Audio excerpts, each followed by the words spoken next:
প্রিয় শিক্ষার্থীবৃন্দ, শুভেচ্ছা। নিশ্চয়ই সবাই ভালো আছো। আমাদের চলছে অনলাইন ক্লাস। ইতিমধ্যে তোমরা বেশ কয়েকটি ক্লাস করেছো, বাংলার ক্লাসও করেছো। আজকেও বাংলা দ্বিতীয় পত্র, একাদশ দ্বাদশ শ্রেণীর বাংলা দ্বিতীয় পত্রের আরেকটি ক্লাস হবে। দ্বিতীয় পরিচ্ছেদ থেকে এটি আলোচনা হবে। প্রথম অধ্যায়ে দ্বিতীয় পরিচ্ছেদ, শব্দ থেকে শব্দ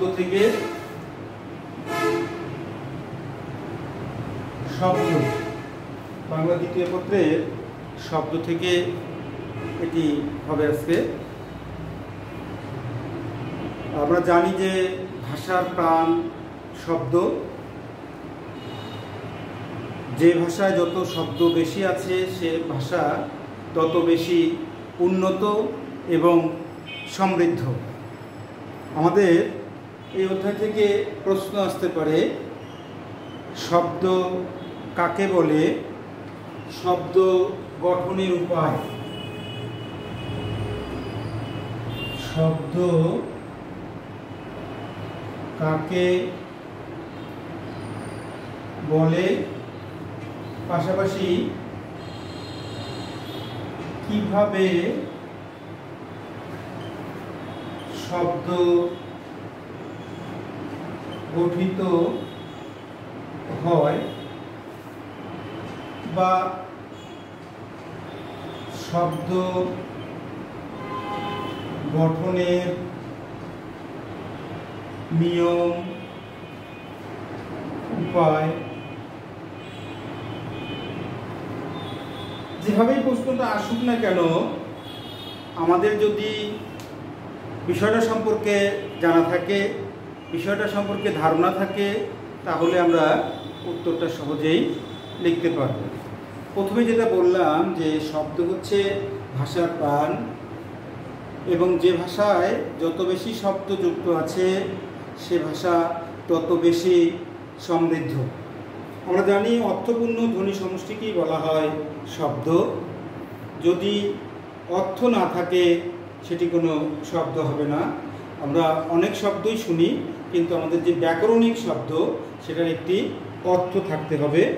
যদি অর্থ না থাকে তাহলে ব্যাকরণের সেটা শব্দ হবে না। পৃথিবীতে অনেক শব্দ রয়েছে, ভাষার শব্দগুলো রয়েছে। আমরা আজকে ব্যাকরণের যে শব্দ নিয়ে আলোচনা করব সেটি হচ্ছে, প্রশ্ন লিখেছি যে শব্দ কাকে বলে, কিভাবে শব্দ গঠিত হয়। এটা কিভাবে শব্দ গঠিত হয় একরকম প্রশ্ন আসতে পারে, আবার প্রশ্ন আসতে পারে শব্দ গঠনের নিয়ম, বা প্রশ্ন আসতে পারে শব্দ গঠনের উপায়গুলো লিখো। তা আমরা যদি জানা থাকে তাহলে একটা প্রশ্নের উত্তর আমাদের জানা থাকলেই গঠনের উপায়, গঠনের নিয়ম, উপায় সবগুলোই আমরা উত্তর করতে পারব। আমরা প্রথমে একটু দেখি যে কিভাবে শব্দ গঠিত হবে। আমরা প্রথমে বলতে পারি যে বর্ণের সঙ্গে বর্ণ যুক্ত করে শব্দ গঠিত হতে পারে বা হয়। আমরা জানি যে সাংকেতিক চিহ্ন দ্বারা বিভিন্ন শব্দ লেখা হয়, সেই সাংকেতিক শব্দগুলোই আমরা আজকে চিহ্নগুলোর মাধ্যমে আমরা শব্দ লিখব। যেমন ব একটি বর্ণ, এর সাথে হ্রস্ব ই যুক্ত হয়ে হবে বই। ব একটি বর্ণ, এর সঙ্গে হ্রস্ব ই যুক্ত হয়ে হবে বই। তাহলে এই বইটি হচ্ছে একটি শব্দ। ব একটি বর্ণ, হ্রস্ব ইউ একটি বর্ণ, দুটি বর্ণ একসঙ্গে হয়ে হলো বই। অনুরূপভাবে ব্যঞ্জন বর্ণের সঙ্গে কার যুক্ত করে শব্দ গঠিত হবে। যেমন ম একটি শব্দ, এর সঙ্গে আকার যুক্ত হয়ে হলো মা। ম একটি বর্ণ, এর সঙ্গে আকার যুক্ত হয়ে হলো মা। মা একটি শব্দ। অর্থপূর্ণ ধ্বনি, অর্থপূর্ণ শব্দ। পৃথিবীতে সবচেয়ে শ্রেষ্ঠ শব্দ বা শ্রেষ্ঠ ধ্বনি হচ্ছে মা। এটিকে আমরা শ্রেষ্ঠ শব্দ বলতে পারি। সবার কাছে প্রিয় মা শব্দটি, এটি একটি শব্দ। ম একটি বর্ণ, এর সঙ্গে কার যুক্ত হয়ে, আকার যুক্ত হয়ে হলো মা। অনুরূপভাবে ফলা যুক্ত করেও আমরা শব্দ গঠন করতে পারি। আমরা জানি ব্যঞ্জন বর্ণের ফলা রয়েছে 6টি, জ ফলা, ম ফলা, র ফলা, ল ফলা, ব ফলা। এই যে ফলাগুলো আছে, এই ফলাগুলো যুক্ত করেও আমরা শব্দ গঠন করতে পারি। যেমন ব ফলা, ব ফলা দিয়ে আমরা যুক্ত শব্দ তৈরি করতে পারি বিশ্বাস।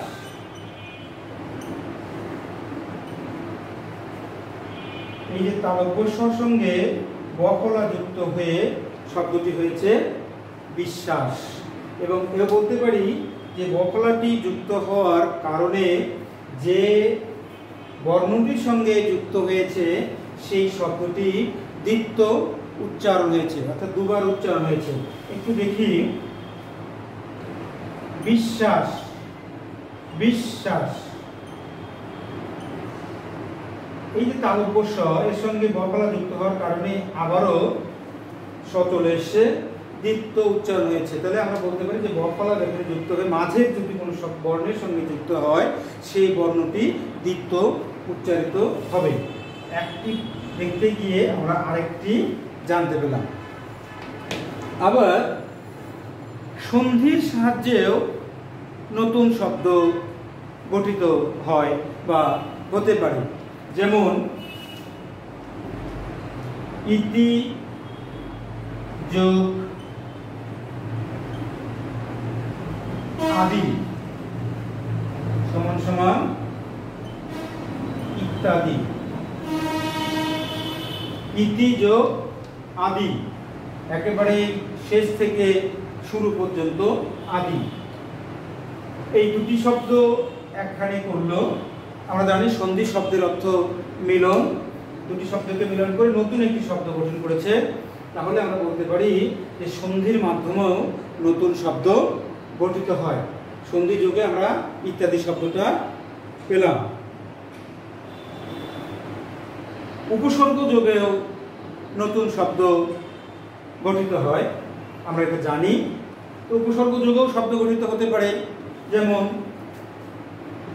প্র একটি উপসর্গ, এর সঙ্গে ভাব যুক্ত হয়ে হলো প্রভাব। এই যে প্র উপসর্গ ভাতের সঙ্গে যুক্ত হয়ে হলো প্রভাব। তাহলে আমরা বলতে পারি যে উপসর্গ যোগেও শব্দ গঠিত হয়। আমরা তো এর আগে জেনেছি যে উপসর্গ নতুন নতুন শব্দ গঠন করে, উপসর্গ শব্দের অর্থের সংকোচন সম্প্রসারণ ঘটায়। ঠিক নতুন শব্দ গঠন করেছে প্রভাত। এখানে উপসর্গ হলো প্র, প্র উপসর্গ যোগে প্রভাত শব্দটি গঠিত হয়েছে।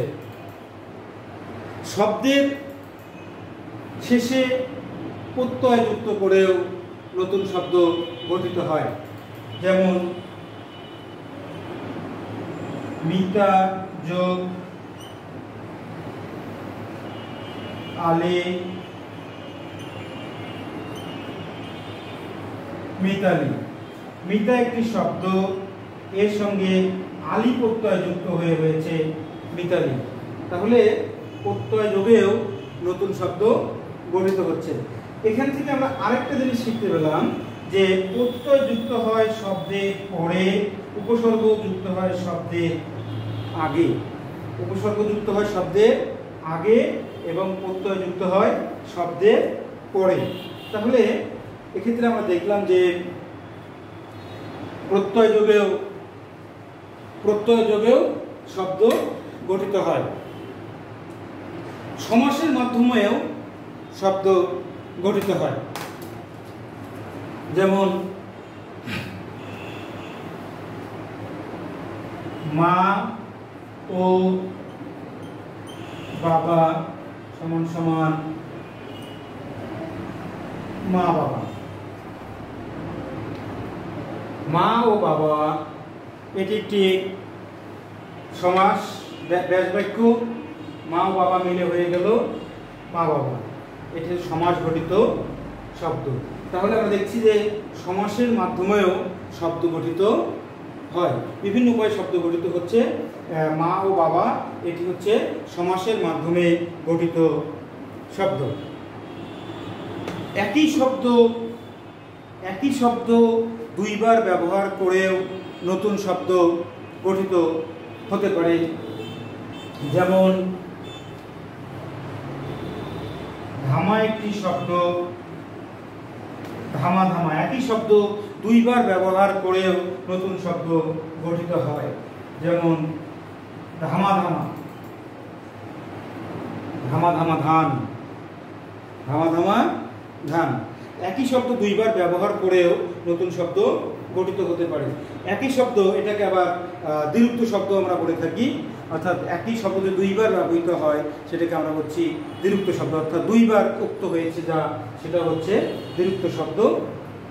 ধামা ধামা অনুরূপভাবে আমরা এটাকে দ্বিরুক্ত শব্দ বলতে পারি।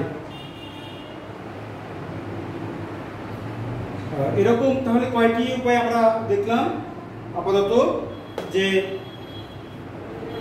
বর্ণের সাথে বর্ণ যুক্ত করে নতুন শব্দ গঠিত হয়, বর্ণের সঙ্গে কার যুক্ত হয়ে নতুন শব্দ গঠিত হয়, বর্ণের সঙ্গে ফলা যুক্ত হয়ে নতুন শব্দ গঠিত হয়, সন্ধির মাধ্যমে নতুন শব্দ গঠিত হয়, উপসর্গের মাধ্যমে নতুন শব্দ গঠিত হয়, প্রত্যয়ের মাধ্যমে নতুন শব্দ গঠিত হয়, দ্বিরুক্তি শব্দ অর্থাৎ একই শব্দ দুইবার ব্যবহার করেও আমরা নতুন শব্দ গঠন করতে পারি।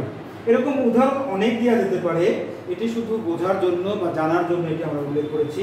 যেমন সন্ধি, অনেক শব্দের সন্ধি আছে, রবি যোগ ইন্দ্র, রবীন্দ্র, লো যোগ অন, লবণ, এরকম অনেক শব্দ আছে, পরিযোগ ইচ্ছা, পরীক্ষা।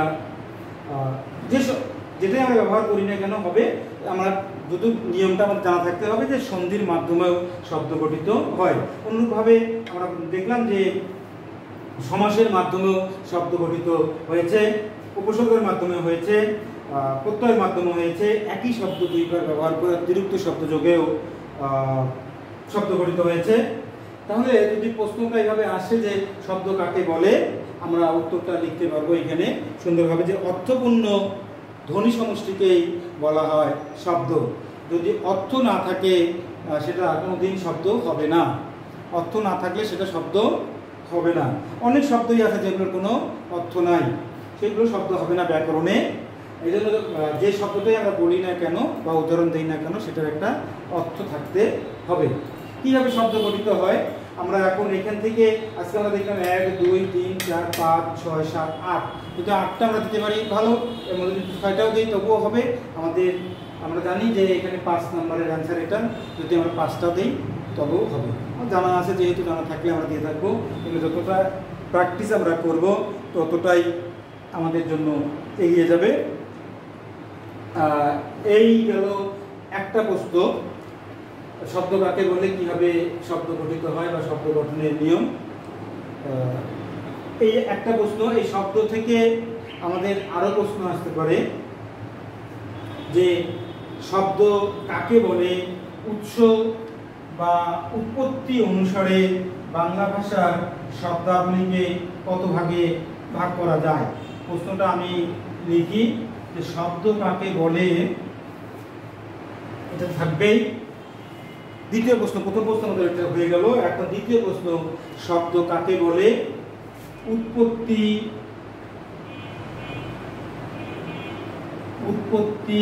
বা উৎস অনুসারে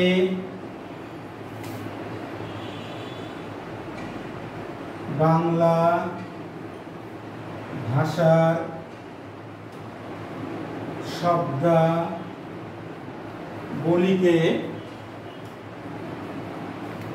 কত ভাগে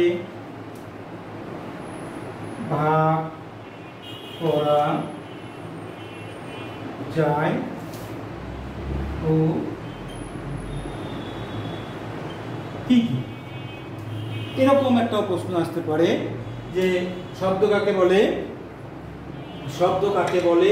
উৎপত্তি বা উৎস অনুসারে বাংলা ভাষার শব্দাবলীকে কত ভাগে ভাগ করা যায় ও কি কি? এই প্রশ্নের উত্তরটার সঙ্গে বা এই প্রশ্নের বিষয়টার সম্পর্কে আমরা অনেক আগে থেকেই পরিচিত, সবাই জানি। ব্যাকরণটাও ঠিক তাই। ব্যাকরণ সব বিষয় মোটামুটি আমাদের জানা, কিন্তু প্রশ্নের ধরনটা হয়তো আমাদের অনেকে জানা থাকে না। এজন্যই আমাদের এগুলো একটু আয়ত্ত করতে হবে। আয়ত্ত করলেই আমরা উত্তরগুলো লিখতে পারবো। এই উত্তরটা আমাদের জানা আছে যে উৎপত্তিগতভাবে বাংলা ভাষার শব্দাবলীকে 5 ভাগে ভাগ করা যায়। 5 ভাগে ভাগ করা যায়। এখন ভাগগুলো কি কি?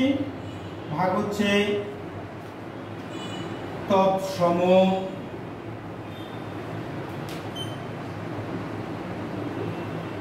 অর্ধ তৎসম,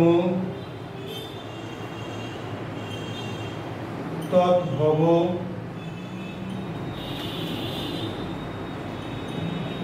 দেশি,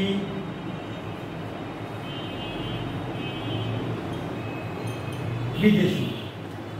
এ হচ্ছে তাহলে শব্দ উৎস অনুসারে বাংলা ভাষার শব্দাবলীকে 5 ভাগে ভাগ করা যায়। তৎসম, অর্ধসম, তদ্ভব, দেশি, বিদেশি। তৎসম শব্দটির আরেকটি নাম আছে, এটা আমাদের জানা থাকতে হবে। তৎসম অর্থাৎ সংস্কৃত। এ প্রসঙ্গে একটি বলে রাখি যে আমাদের প্রাচীন যে ভাষাটা ছিল সংস্কৃত ভাষা। সংস্কৃত ভাষা কেন বলছি?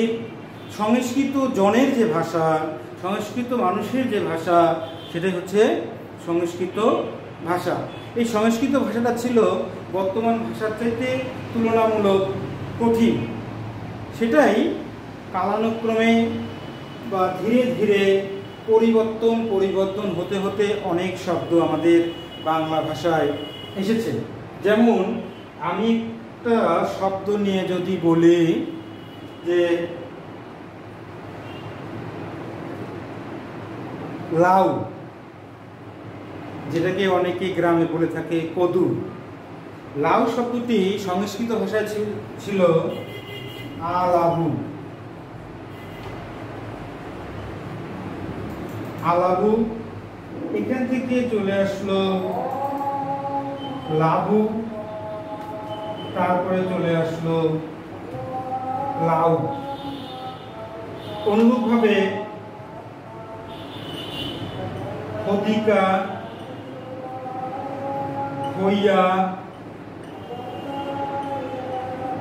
খই বা খই। আরেকটি একদম সহজ আরেকটি শব্দ বলি, সেটা হচ্ছে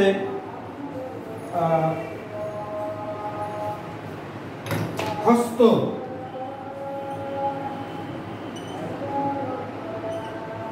হস্তটা হচ্ছে তৎসম শব্দ বা সংস্কৃত শব্দ।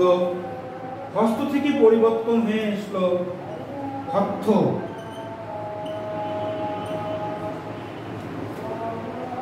তারপরে আসলো কি?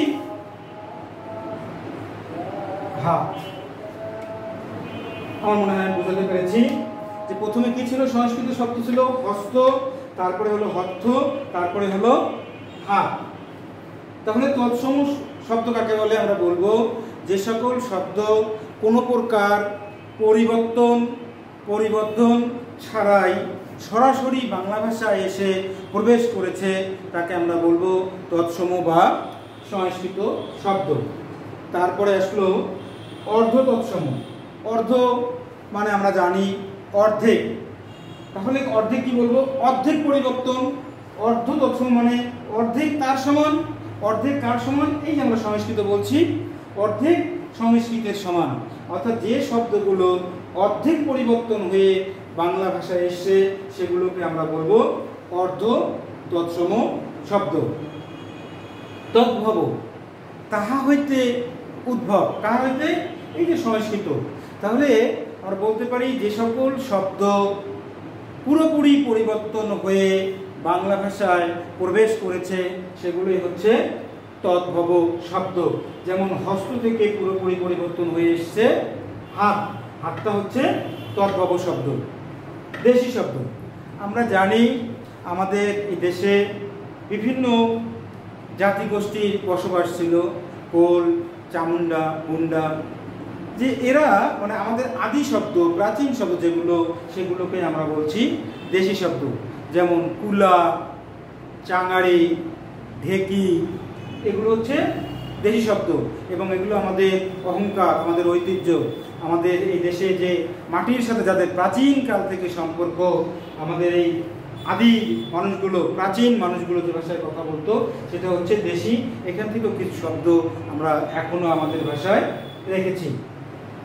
বিদেশি শব্দ, আমরা জানি আমাদের এই দেশে ব্রিটিশরা প্রায় 200 বছর শাসনের নামে শোষণ করেছে। বিদেশিরা এসছে আমাদের এই দেশে ব্যবসা বাণিজ্য করার জন্য, এসেছে সুজলা সুফলা শস্য শ্যামলা আমাদের এই প্রিয় দেশ, মাতৃভূমি বাংলাদেশকে দেখার জন্য।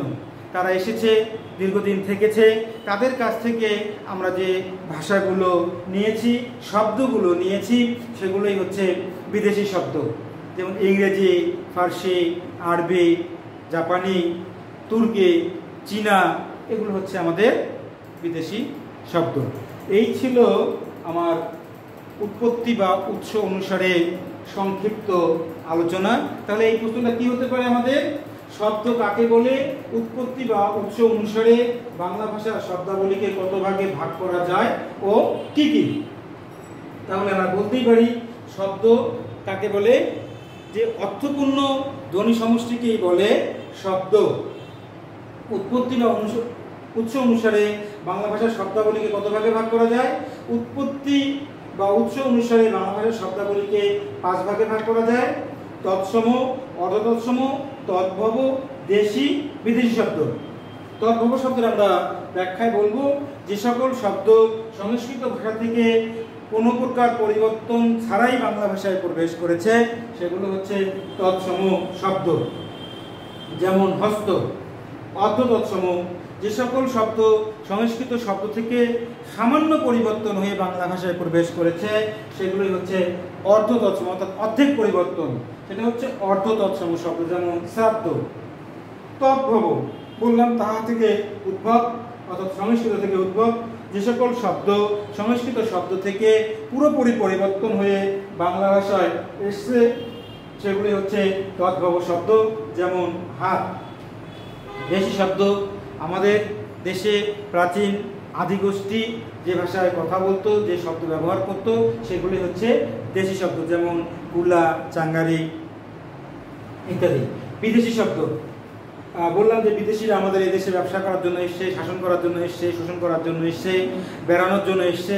তাদের কাছ থেকে আমরা যে শব্দগুলো নিয়েছি সেগুলি হচ্ছে বিদেশি শব্দ। তবে ইংরেজি শব্দও রয়েছে, আরবি ফার্সি শব্দ রয়েছে। যেমন হেডমাস্টার, ফুল হাতা, full shirt, half shirt, college, chair, table, আদালত, মামলা, মোকদ্দমা, এগুলো হচ্ছে বিদেশি শব্দ। চিনি, চা, রিক্সা, এগুলো হচ্ছে বিদেশি শব্দ। তাহলে আমার মনে হয় যে যদি আমরা এর আগের যে প্রশ্নটা দেখলাম, পরে যে প্রশ্নটা নিয়ে আলোচনা করলাম, এটার যে কোনো একটা আসুক না কেন আমরা এর উত্তর দিতে পারব। আমার মনে হয় যে কিছুটা হলেও তোমাদের উপকৃত হবে। পরীক্ষার খাতায় প্রশ্নটা আসলে তোমরা অবশ্যই লিখতে পারবে। আজ এখানেই শেষ করব। আগামীতে আবারও কোনো নতুন বিষয় নিয়ে তোমাদের সঙ্গে দেখা হবে। সে পর্যন্ত তোমরা সুস্থ থাকবে, ভালো থাকবে, সুন্দর থাকবে। আমাদের প্রিয় জেলা গাইবান্ধা, ইতিমধ্যেই তোমরা জেনেছ যে বন্যা প্লাবিত হয়েছে এবং পূর্ব দিকে অনেক জায়গায় বাড়িঘরেও পানি উঠেছে। সেই দিক থেকে আমাদের নিরাপদে থাকতে হবে, ভালো থাকতে হবে। পাশাপাশি করোনা তো রয়েছে, করোনার সাথেও আমাদের যুদ্ধ করতেই হচ্ছে। আমরা যতটা পারি ঘরে থাকব, মাস্ক ব্যবহার করব, সাবধানে থাকব। ধন্যবাদ সকলকে। ভালো, সকলের জন্য শুভকামনা রইল।